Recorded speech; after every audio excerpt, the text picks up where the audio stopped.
ಶುಭ ಶುಕ್ರವಾರದ ಅಂಗವಾಗಿ ವಿಶೇಷ ಪ್ರಾರ್ಥನೆ, ರೋಗಿಗಳಿಗೆ ಹಣ್ಣು ಹಂಪಲು ವಿತರಣೆ. ಕೃಷ್ಣರಾಜಪೇಟೆ. ಶಿಕ್ಷಣ ಹಾಗೂ ಆರೋಗ್ಯ ಕ್ಷೇತ್ರಕ್ಕೆ ಕ್ರೈಸ್ತ ಧರ್ಮೀಯರ ಕೊಡುಗೆ ಅಪಾರವಾಗಿದ್ದು, ಕ್ರೈಸ್ತ ಧರ್ಮವು ಶಾಂತಿ ಮತ್ತು ಮಾನವೀಯತೆಯ ಸಂದೇಶವನ್ನು ವಿಶ್ವಕ್ಕೆ ಸಾರುತ್ತಿದೆ ಎಂದು ಕೆಆರ್ ಪೇಟೆ ಬಾಲಯೇಸು ದೇವಾಲಯದ ಧರ್ಮಗುರು ಫಾದರ್ ಪೌಲ್ವಿಸ್ ಥಾಮಸ್ ಹೇಳಿದರು. ಶುಭ ಶುಕ್ರವಾರದ ಅಂಗವಾಗಿ ಪಟ್ಟಣದ ಬಾಲಯೇಸು ದೇವಾಲಯದಲ್ಲಿ ಲೋಕ ಕಲ್ಯಾಣಾರ್ಥವಾಗಿ ವಿಶೇಷ ಪ್ರಾರ್ಥನೆ ಸಲ್ಲಿಸಿ ನಂತರ ದುಂಡಶೆಟ್ಟಿ ಲಕ್ಷ್ಮಮ್ಮ ಸ್ಮಾರಕ ಸಾರ್ವಜನಿಕ ಆಸ್ಪತ್ರೆಗೆ ಭೇಟಿ ನೀಡಿ ಒಳ ಹಾಗೂ ಹೊರ ರೋಗಿಗಳಿಗೆ ಹಣ್ಣು ಹಂಪಲುಗಳನ್ನು ವಿತರಿಸಿ ಅವರು ಮಾತನಾಡಿದರು. ಲೋಕ ಕಲ್ಯಾಣಕ್ಕಾಗಿ ಧರ್ಮಪ್ರಭು ಯೇಸು ಕ್ರಿಸ್ತನು ಶಿಲುಬೆಗೇರಿದ ದಿನವನ್ನು ವಿಶ್ವದಾದ್ಯಂತ ಶುಭ ಶುಕ್ರವಾರವಾಗಿ ಶ್ರದ್ಧಾಭಕ್ತಿಯಿಂದ ಆಚರಿಸಲಾಗುತ್ತದೆ. ಕರುಣಾಮಯಿಯಾದ ಯೇಸು ಕ್ರಿಸ್ತನು ತನ್ನಿಗೆ ಕಷ್ಟ ನೀಡಿದವರಿಗೂ ಒಳ್ಳೆಯದಾಗಲಿ ಎಂದು ಆಶೀರ್ವದಿಸಿದನು. ಭಾರತವು ವಿವಿಧತೆಯಲ್ಲಿ ಏಕತೆಯನ್ನು ಹೊಂದಿರುವ ದೇಶವಾಗಿದ್ದು, ಎಲ್ಲಾ ಜಾತಿ ವರ್ಗಗಳ ಜನರು ತಮ್ಮ ತಮ್ಮ ದೇವರನ್ನು ಆರಾಧಿಸುತ್ತಾ ಪರಸ್ಪರ ಸಹಕಾರದಿಂದ ಜೀವನ ನಡೆಸುತ್ತಿದ್ದಾರೆ. ನಾಗರಿಕ ಸಮಾಜದಲ್ಲಿ ಎಲ್ಲರ ದುಃಖ ಸುಖಗಳಲ್ಲಿ ಭಾಗಿಯಾಗಿ ಮಾನವೀಯತೆಯಿಂದ ಬದುಕಬೇಕೆಂಬ ಸಂದೇಶವನ್ನು ಪವಿತ್ರ ಗ್ರಂಥವಾದ ಬೈಬಲ್ ನೀಡುತ್ತದೆ ಎಂದು ಅವರು ಹೇಳಿದರು. ಈ ಸಂದರ್ಭದಲ್ಲಿ reverend father Anthony Stephen, sister Rufin D'Souza ಸೇರಿದಂತೆ ಹಲವರು ಹಾಗೂ ಸಾರ್ವಜನಿಕ ಆಸ್ಪತ್ರೆಯ ಆಡಳಿತ ವೈದ್ಯಾಧಿಕಾರಿ ಜಯಪ್ರಕಾಶ್ ಉಪಸ್ಥಿತರಿದ್ದರು. ವರದಿ ಡಾ. ಕೆಆರ್ ನೀಲಕಂಠ, ಕೃಷ್ಣರಾಜಪೇಟೆ, ಮಂಡ್ಯ.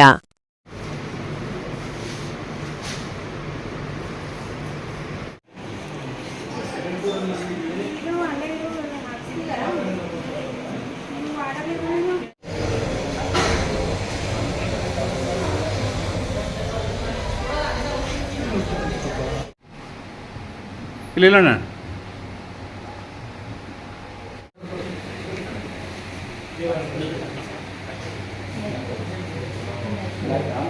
ಸಿಸ್ಟರ್ ಬನ್ನಿ.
ಅದಕ್ಕಾಗಿ ಆ ಪ್ರೀತಿಯನ್ನು ತೋರಿಸಲಿಕ್ಕೆ ಈ ಅನ್ನೋಲ್ಲ ಹಂಚ್ಕೊತಾ ಇದ್ದೀನಿ. ದಯವಿಟ್ಟು ಸ್ವೀಕರಿಸಿ.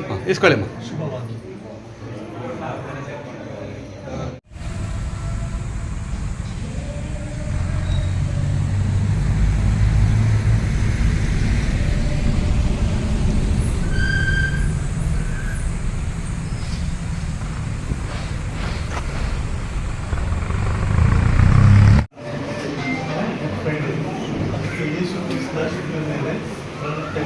ದಿನ ಅವರ ಪ್ರೀತಿ ತ್ಯಾಗವನ್ನು ಸ್ಮರಿಸಿ ನಾವು ಸಹ ಅವರ ಹೆಸರು ಬಗ್ಗೆ ಪ್ರೀತಿಯನ್ನು ಹಂಚ್ಕೊಳ್ತಾ ಇದ್ದೀವಿ. ಇದು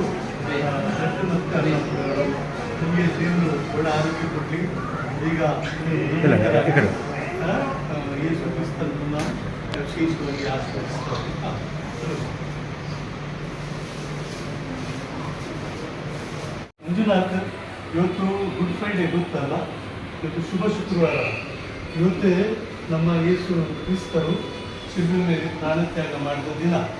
ಅದಕ್ಕಾಗಿ ಅವರ ತ್ಯಾಗವನ್ನು ಪ್ರೀತಿಯನ್ನು ಸ್ಮರಿಸಿ ನಾವು ಈ ಹಣ್ಣು ಮತ್ತು ಬ್ರೆಡ್ಡನ್ನು ನಿಮಗೆ ಕೊಡ್ತಾ ಇದ್ದೀವಿ. ಯಾಕೆಂದರೆ ನಮ್ಮ ಪ್ರೀತಿಯನ್ನು ನಿಮಗೆ ತೋರಿಸ್ತಾ ದೇವರು ನಿಮಗೆ ಬೇಗ ಗುಣಮುಖರಾಗಲಿ, ಒಳ್ಳೆ ಆರೋಗ್ಯವಾಗಿ ಕೊಡಲಿ ಅಂತ ಈ ಸಮಯದಲ್ಲಿ ಹಾರೈಸ್ತೇನೆ. ಮಂಜುನಾಥ್, ನಿಮಗೆ ಶುಭವಾಗಲಿ.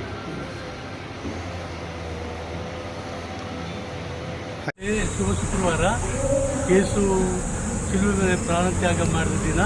ಇದರ ಪ್ರಯುಕ್ತ ಯೇಸು ನಮಗೆ ತೋರಿಸಿದಂಥ ಪ್ರೀತಿಯನ್ನು ನಾವು ಸಹ ನಮ್ಮ ಈ ಕೆಲವು ಚಟುವಟಿಕೆಗಳಲ್ಲಿ ಯೇಸುವಿನ ಪ್ರೀತಿಯನ್ನು ಹಂಚುತ್ತಿದ್ದೇವೆ. ಹಾಗೆ ಈ ಫುಡ್ ಕಿಟ್ಟನ್ನು ಈ ತೀರಾ ಬಡವರಿಗೆ ಶುಭ ಶುಕ್ರವಾರದಂದು ಯೇಸುವಿನ ನಾಮದಲ್ಲಿ ಕೊಡ್ತಾ ಇದ್ದೀವಿ. ದಯಾಮಯ ದೇವರು ಯೇಸು ಕ್ರಿಸ್ತನ ಮೇಲೆ ಅದನ್ನು ಆಶೀರ್ವದಿಸಲಿ.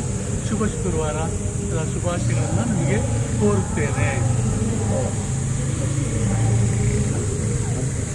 ಪ್ರಿಯರೇ, ಇಂದು ಗುಡ್ ಫ್ರೈಡೇ, ಶುಭ ಶುಕ್ರವಾರ. ಹೆಸರು ಸೂಚಿಸುವಂತೆ ಇವತ್ತು ಶುಭ ದಿನ. ಏಕೆಂದರೆ ಮಾನವನು ತನ್ನ ಪಾಪದಿಂದ ದೇವರಿಂದ ದೂರ ಸರಿದ, ಇದ್ದ ಸಂಬಂಧವನ್ನು ಕಡಿದು ಹಾಕಿದ. ಆದರೂ ದೇವರು ಅವನನ್ನು ಕೈ ಬಿಡಲಿಲ್ಲ. ತನ್ನ ಏಕೈಕ ಮಗನನ್ನು ಕಳುಹಿಸಿ ಶಿಲುಬೆ ಮೇಲೆ ಪ್ರಾಣತ್ಯಾಗ ಮಾಡಿ ಇಡೀ ಮನುಕುಲವನ್ನು ರಕ್ಷಿಸಿದರು.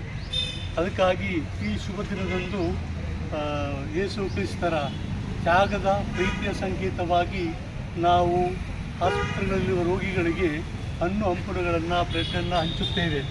ಇದು ಯೇಸು ಕ್ರಿಸ್ತರು ನುಡಿದ ಮಾತಿನ ಪ್ರಕಾರ ನಾವು ಈ ಒಂದು ಪವಿತ್ರ ಕಾರ್ಯವನ್ನು ಹಮ್ಮಿಕೊಂಡಿದ್ದೇವೆ.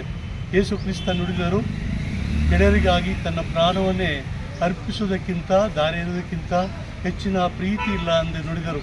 ಅವರು ನುಡಿದಂತೆ ನಡೆದು ಇಡೀ ಮನುಕುಲ ರಕ್ಷಣೆಗಾಗಿ ಶಿಲುಬೆಯ ಮೇಲೆ ಪ್ರಾಣತ್ಯಾಗ ಮಾಡಿದರು. ಅಂತಹ ಮಹಾನುಭಾವ ನಮ್ಮ ಮೇಲೆ, ನಮ್ಮ ಮಾನವರ ಮೇಲೆ ತೋರಿಸಿದಂಥ ಅನುಪಮ ಪ್ರೀತಿ, ತ್ಯಾಗದ ಪ್ರೀತಿಯನ್ನು ನಾವೆಲ್ಲರೂ ಇಂದು ಸ್ಮರಿಸಿ ಈ ಒಳ್ಳೆಯ ಕೆಲಸವನ್ನು ಮಾಡುತ್ತಿದ್ದೇವೆ. ನಿಮ್ಮೆಲ್ಲರಿಗೂ ಶುಭ ಶುಕ್ರವಾರದ ಶುಭಾಶಯಗಳು. ದಯಾಮಯ ದೇವರು ಪ್ರಭು ಯೇಸು ಕ್ರಿಸ್ತ ನಿಮ್ಮೆಲ್ಲರನ್ನ ಹೇರಳವಾಗಿ ಆಶೀರ್ವದಿಸಲಿ. ಮತ್ತೊಮ್ಮೆ ಎಲ್ಲರಿಗೂ ಶುಭ ಶುಕ್ರವಾರದ ಶುಭಾಶಯಗಳು. ಎಲ್ಲರಿಗೂ ಮುಂಜಾನೆಯ ಶುಭಕಾಮನೆಗಳು. ಇವತ್ತು ಗುಡ್ ಫ್ರೈಡೇ, ಶುಭ ಶುಕ್ರವಾರ. ಹೆಸರೇ ಹೇಳುವ ಹಾಗೆ ಇವತ್ತು ಶುಭ ದಿನ. ಏಕೆಂದರೆ ಮಾನವನು ತನ್ನ ಪಾಪದಿಂದ ದೇವರಿಂದ ಸಂಬಂಧವನ್ನು ಕಂಡುಕೊಂಡಿದ್ದ. ಇಂದು ನಮ್ಮ ಪ್ರಭು ಯೇಸು ಕ್ರಿಸ್ತರು ದೇವರ ಮಗ, ಅವರು ಶಿಲುಬೆಯ ಮೇಲೆ ಕಲ್ವಾರಿಯಲ್ಲಿ ಪ್ರಾಣತ್ಯಾಗ ಮಾಡಿ ಪುನಃ ಈ ಸಂಬಂಧವನ್ನು ಬೆಸೆಯಲು ಶಿಲುಬೆಯಲ್ಲಿ ಮರಣ ಹೊಂದಿದರು. ಯೇಸು ಜೀವಿಸ್ತಿದ್ದಾಗ ಒಂದು ಮಾತು ಹೇಳಿದರು, ಗೆಳೆಯರಿಗಾಗಿ ತನ್ನ ಪ್ರಾಣವನ್ನೇ ಕೊಡುವುದಕ್ಕಿಂತ ಹೆಚ್ಚಿನ ಪ್ರೀತಿ ಇಲ್ಲ ಎಂದು. ಆ ಪ್ರೀತಿಗಾಗಿ, ತ್ಯಾಗಕ್ಕಾಗಿ ಯೇಸು ಕಲ್ವಾರಿ ಬೆಟ್ಟದ ಮೇಲೆ ಪ್ರಾಣತ್ಯಾಗ ಮಾಡಿ ಇಡೀ ಮನುಕುಲದ ರಕ್ಷಣೆಗಾಗಿ ಕಾರಣಕರ್ತರಾದರು. ಇಂದು ನಾವು ಕೆಲವು ಹಣ್ಣು ಹಂಪಲುಗಳು ಬ್ರೆಡ್ಡನ್ನು ನಮಗೆ ಹಂಚುವಾಗ ಆ ದೈವ ಪ್ರೀತಿಯನ್ನು, ಯೇಸು ಕ್ರಿಸ್ತರ ಪ್ರೀತಿಯನ್ನು ನಿಮಗೆ ನೆನಪಿಸುತ್ತಾ ಈ ಒಂದು ಪ್ರೀತಿಯ ಕಾಣಿಕೆಯನ್ನು ನಿಮ್ಮಲ್ಲಿ ಹಂಚಿಕೊಳ್ಳುತ್ತಿದ್ದೇವೆ. ದಯವಿಟ್ಟು ಇದನ್ನು ಸ್ವೀಕರಿಸಿ ಸಂತೋಷ. ದೇವರು ನಿಮಗೆ ಒಳ್ಳೆಯ ಆರೋಗ್ಯ ಭಾಗ್ಯವನ್ನು ಕೊಡಲಿ. ಹಾಗೂ ಈ ಶುಭ ಶುಕ್ರವಾರದಂದು ಶುಭವಾಗಲಿ ನಿಮ್ಮ ಮುಂದಿನ ಭವಿಷ್ಯಕ್ಕೆ. ಅದೇ ರೀತಿ ನಮ್ಮ ಈ ಆಸ್ಪತ್ರೆಯ ವೈದ್ಯಾಧಿಕಾರಿಗಳು ನಮಗೆ ಅಪ್ಪಣೆಯನ್ನು ಕೊಟ್ಟಿದ್ದಾರೆ, ಎಲ್ಲ ರೀತಿಯಲ್ಲೂ ಸಹಕರಿಸಿದ್ದಾರೆ. ಈ ಸಂದರ್ಭದಲ್ಲಿ ಅವರಿಗೆ ನಾನು ವೈಯಕ್ತಿಕವಾಗಿ ವಂದನೆಗಳನ್ನು ಸಲ್ಲಿಸ್ತೇನೆ. ಹಾಗೆ ಪತ್ರಕರ್ತರು, ನಮ್ಮ ಸ್ನೇಹಿತರು ಖಲೀಲ್ ಸಹ ಒಂದು ದೂರವಾಣಿ ಮೂಲಕ ನಾನು ಅವ್ರನ್ನ ಕೇಳಿಕೊಂಡೆ, ನನಗೆ ಯಾವುದೇ ರೀತಿಯಲ್ಲೂ ತೊಂದರೆ ಕೊಡದೆ ನಾನು ಖಂಡಿತ ಬರ್ತೀನಿ ಫಾದರ್ ಅಂತೇಳಿ ನಮಗಿಂತ ಮೊದಲು ಅವರಿಲ್ಲಿ ಬಂದು ನಮಗೆ ಸಹಕರಿಸಿದ್ದಾರೆ. ಅವರಿಗೆ ಪತ್ರಕರ್ತರಿಗೂ ಹಾಗೂ ಅವರ ಸ್ನೇಹಿತ ಪತ್ರಕರ್ತರಿಗೂ ಈ ಸಮಯದಲ್ಲಿ ನಮ್ಮೆಲ್ಲ ಈ ಇನ್ಫೆಂಟ್ ಜೀಸಸ್ ದೇವಾಲಯದ ಎಲ್ಲ ಪಾಲನಾ ಸಭೆಯ ಸದಸ್ಯರುಗಳು ಮತ್ತು ನಮ್ಮ ಆಶೀರ್ವಾದ್ ಕಾನ್ವೆಂಟ್ನ ಅಸಿಸ್ಟೆಂಟ್ ಸುಪೀರಿಯರ್ ಮತ್ತು ಇತರ ಸಿಸ್ಟರ್ಸ್ಗಳು, ಇವರೆಲ್ಲರ ಪರವಾಗಿ ನಿಮ್ಮೆಲ್ಲರಿಗೂ ಪುನಃ ಶುಭವನ್ನು ಕೋರುತ್ತಾ ನಿಮ್ಮೆಲ್ಲರಿಗೂ ನಾನು ವಂದಿಸುತ್ತೇನೆ. ಜೈ ಯೇಸು ಕ್ರಿಸ್ತ.